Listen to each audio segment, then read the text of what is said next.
Hoje eu quero trazer um frescor da parte do Espírito Santo para você, para que você não desista daquilo que o Senhor está te chamando.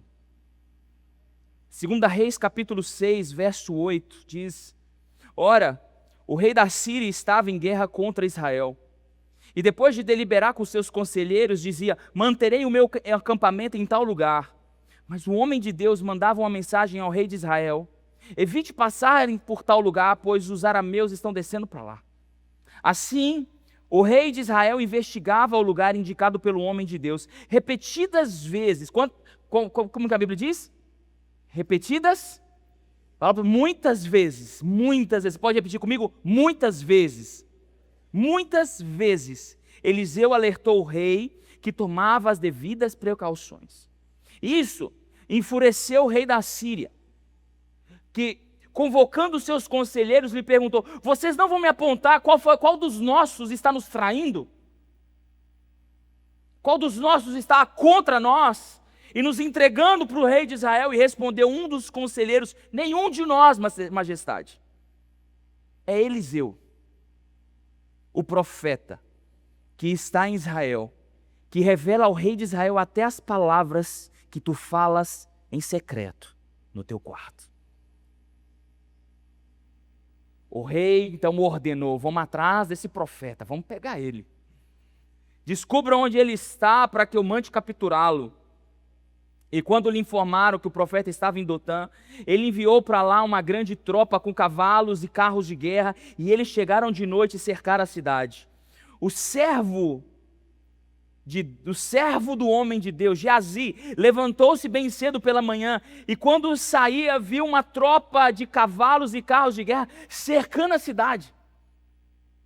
Então exclamou: ah, Senhor, o que nós faremos?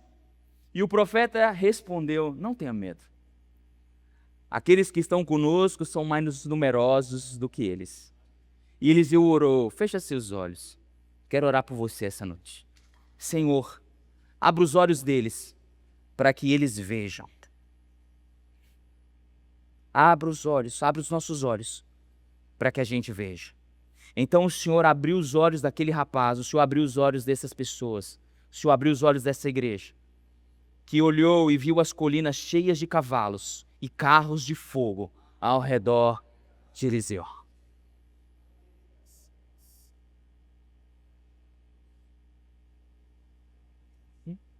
Diga para o seu irmão quem está do seu lado essa noite.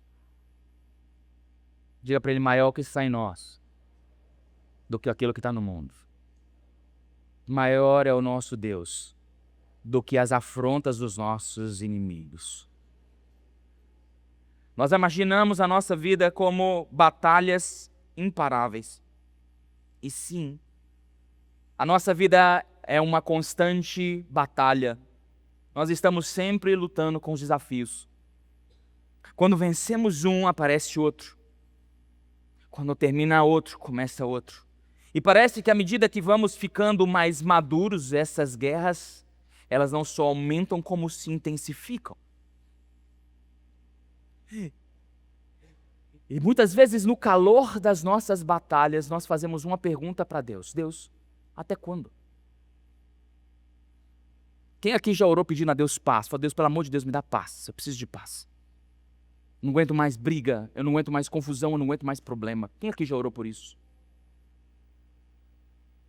E talvez na nossa inocência ou na nossa infantilidade, nós oramos por isso porque nós achávamos que o nosso ambiente, aquele momento, a nossa casa, o nosso trabalho, as nossas demandas, precisavam de uma resposta diferente. Como se Deus precisasse mexer no ambiente para que a gente ficasse feliz. E o que a gente não sabia, e que muitos não sabem, é que esse ambiente que você está vendo aqui, essa plataforma, essa cadeira almofadada que você está sentando, esse aqui não foi o lugar que Deus preparou para você. Ainda que você esteja sentado aí, aproveitando um som, aproveitando uma reunião de oração, de louvor a Deus, ainda que você esteja em comunhão, esse não é o ambiente preparado e sonhado por Deus para você. Talvez muitos de nós aqui pensamos, bom, o Senhor, eu me converti, eu conheci Jesus, eu tive um encontro com Ele, e agora eu preciso estar numa igreja. Sim, você precisa estar em comunhão, verdade. Mas o principal motivo pelo qual você foi resgatado, não foi para que você estivesse sentado na cadeira. Foi para que você conhecesse uma presença, um amigo, um lugar onde você pode entrar e se entregar completamente, dizer, Deus, eu ainda não te conheço completamente, mas eu quero, no pouco que te conheço, ter relacionamento com você. O problema é que, muitas vezes, as nossas batalhas e as nossas guerras fazem a gente ter menos tempo para orar. Parece automático quando as guerras começam a nos apertar demais, então nós nos levantamos em oração, e quando a oração começa a resolver, nós deixamos de orar. E nós vamos vivendo um ciclo, como se Deus fosse uma bengala para me salvar do momento difícil. E nos esquecemos o motivo pelo qual nós fomos salvos, que foi para entrar na presença de Deus. Há uma resposta para todo tipo de batalha que você está vivendo agora. Talvez você está aqui, está no início de casamento e o casamento está pegando fogo. Talvez você está aqui, está começando a empreender agora, está passando os apertos que um novo empreendimento produz. Talvez você está caindo casado, está cheio de inseguranças. Talvez você já está casado e teu filho está pequeno e você está com medo de não dar conta de pagar suas contas. Talvez você se converteu agora e você fica, Deus, quando é que o Senhor vai me dar uma chance de fazer alguma coisa para o Senhor? Todos nós estamos enfrentando batalhas nesse momento. E muitas vezes nós oramos dizendo, Deus, me dá uma força, me dá uma ferramenta, me dá uma palavra para que eu possa enfrentar meu inimigo.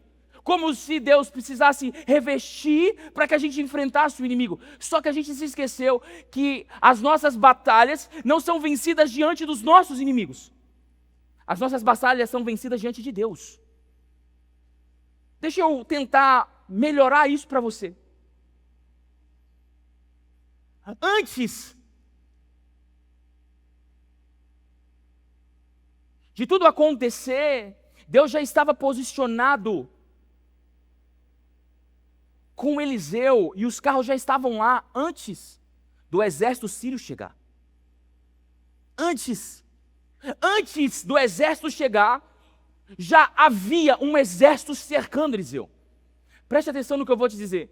Antes de você se preocupar em enfrentar seu inimigo, você precisa se lembrar que existe um exército de anjos cercando a sua vida agora. A Bíblia diz, os anjos do Senhor acampam-se ao nosso redor, nos livrando todos aqueles que temem ao Senhor. Fala para a pessoa que está do seu lado, existem anjos ao seu redor nesse momento. Existem anjos ao nosso redor. Então a nossa preocupação não deveria ser com o nosso inimigo. Segunda Crônicas, capítulo 20, fala de um rei chamado Josafá. A Bíblia diz que exércitos vinham contra ele. E Deus disse, olha, você não vai lutar. Quem vai lutar sou eu. O que você vai fazer é me adorar.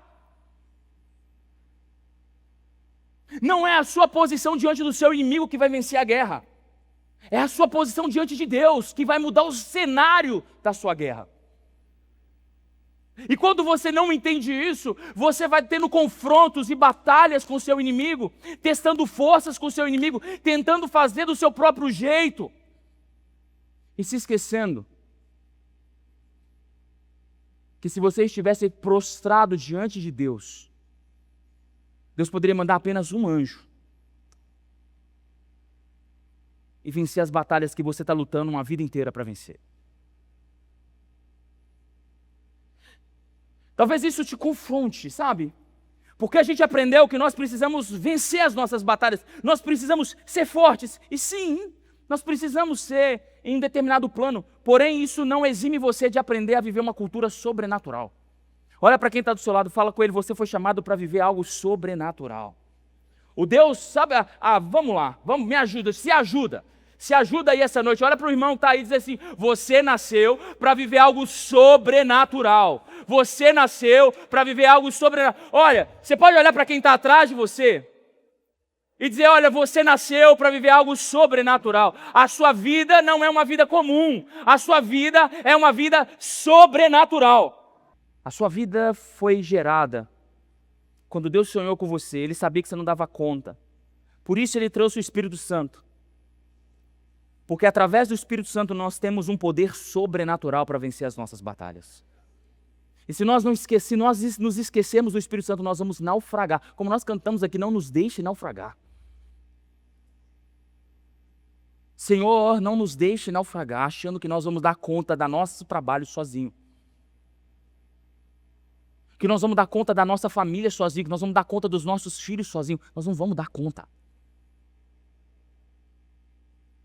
Nós precisamos de uma ação sobrenatural do Espírito Santo para trazer cura onde você precisa. Para trazer cura onde você precisa. Para trazer libertação aonde você precisa. Para quebrar ciclos geracionais na sua história. Para quebrar pecados que prendem a sua vida por anos. Você precisa da ação do Espírito Santo. Sem Ele você não vai conseguir. E talvez você está lutando com a sua força. Não, eu preciso resistir. É como o pornográfico, como o homem que vive debaixo do opróbrio da pornografia. Ele diz, não, eu vou apagar o aplicativo do meu telefone, eu vou bloquear isso, eu vou ter isso, eu vou aquilo, eu vou tentar fazer todas as coisas. E mesmo assim ele continua caindo no pecado. Porque ele não entendeu que a pornografia não se vence com a força do seu braço, só com uma ação sobrenatural do Espírito Santo, que vai te dar força para vencer, te dar nojo do pecado da pornografia. Eu não sei para quem que eu estou pregando isso, mas o Senhor está me colocando palavras na minha boca. Se você não tiver uma resposta em Deus, você não vai ter uma resposta diante dos seus inimigos. Se você não tem uma palavra liberada de Deus, você não tem uma palavra para liberar diante dos seus inimigos. Então nosso trabalho não é enfrentar os nossos inimigos apenas, mas buscar uma palavra de Deus, para que a palavra de Deus vença o inimigo. Porque quando Deus fala, todas as coisas convergem para que a palavra se manifeste nas nossas vidas. Nós não sabemos onde, nós não sabemos quando, nós não sabemos como. Mas quando Deus diz algo, ventos dos quatro cantos da terra sopram e as coisas começam a acontecer. Quantos aqui já tiveram experiências com isso? Quantos aqui já tiveram experiências assim? Deus libera uma palavra totalmente improvável para você, mas quando Ele libera, depois que Ele libera, coisas começam a acontecer, e quando você se dá conta, já está vivendo a palavra que Deus liberou sobre a sua vida. Quantos aqui já viveram isso na sua vida? Eu quero que você levante a mão mais alto que você puder. Você não sabe de onde vem, levanta a sua mão, continua com a sua mão levantada. Eu quero que você olhe para quem está ao seu redor, que está com a mão abaixada, e fala, você vai viver algo assim. Você vai viver algo assim. Você vai viver algo assim aqui, em nome de Jesus. Você crê nisso? Vocês creem nisso? Me ajuda aí. Vocês creem nisso? Então aplauda o Senhor. Fala, eu quero profetizar que nós viveremos algo assim. Nós viveremos algo sobrenatural. Eu não sei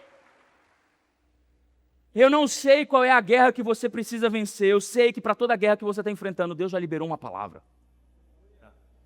Para toda a guerra que você está enfrentando agora, Deus já liberou uma palavra. O problema é que nós estamos esperando que essa palavra se cumpra. E Deus está dizendo, existe algo que faz com que a palavra de Deus ganhe forma mais rápido.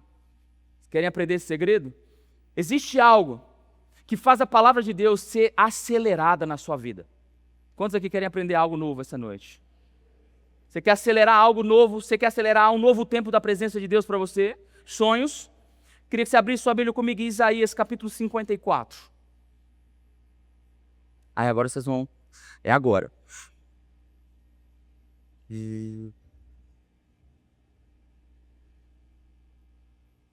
Isaías 54, 1 diz, cante, ó estéreo.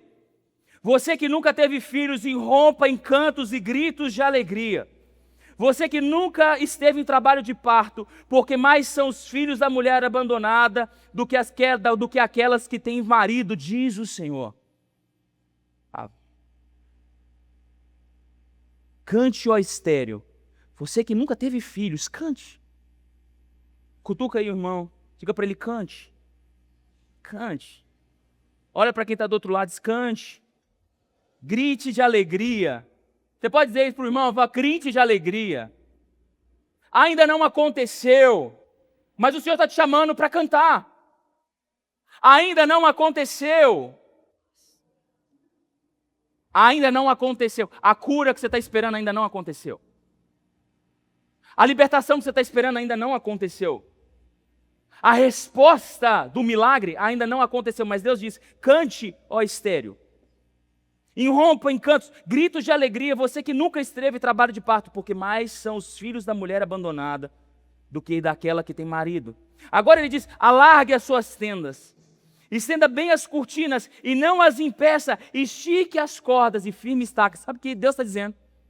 Ainda não aconteceu. Ainda não aconteceu. Mas isso não te impede de celebrar aquilo que você tomou posse no seu coração. Ah, não. Você tinha que estar pulando da cadeira agora. O que Deus está dizendo que vai fazer acelerar algo em você, algo na sua vida, não é sobre o que vai acontecer. É como você se relaciona com a palavra que já foi liberada sobre a sua vida. Você pode receber uma palavra e dizer, Deus, eu vou orar por isso. E falar, Deus, eu estou aqui aguardando ansiosamente. Deus, eu estou aqui aguardando. Senhor, eu estou em fidelidade aguardando. Mas existe um momento que Deus diz, ei, para de esperar e começa a cantar. E já começa a celebrar. Por quê? Porque você ainda não viu, mas quando você começa a reagir, quando você começa a se envolver, quando você começa a participar isso na sua vida, dizer, ei, eu não sei o que está acontecendo, mas eu quero viver algo novo. Então eu começo a celebrar, porque eu não vi, mas vai acontecer. Eu não vi, mas vai acontecer. Eu não vi, mas eu não vou ficar entristecido porque não vi, porque não aconteceu. Eu não vi, mas eu já celebro, porque eu vou abrindo os céus enquanto a palavra vai ganhando forma. Eu vou abrindo os céus enquanto a palavra. Fica de pé. Fica de pé. Fica de pé. Levanta a sua mão. E você vai aprender essa noite a antecipar vitórias. Esse pastor é corajoso, hein? Você vai aprender a antecipar vitórias aqui essa noite. Você crê nisso? Você ainda está no meio da luta. O pecado está te apertando. O diabo está te oprimindo. Tá ou não tá? Tá. Mas hoje você começa a antecipar a sua vitória.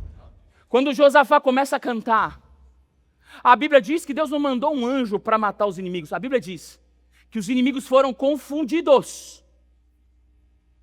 Eles não entenderam o que estava acontecendo. Como que alguém vai para uma batalha, em vez de estar com a arma na mão, está com cantos de alegria? Eles não entenderam que a antecipação da vitória traz a vitória.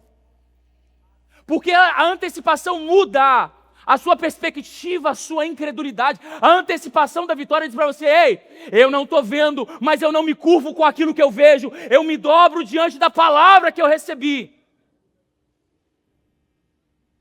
Então eu não sei qual é a guerra que você está enfrentando aqui agora.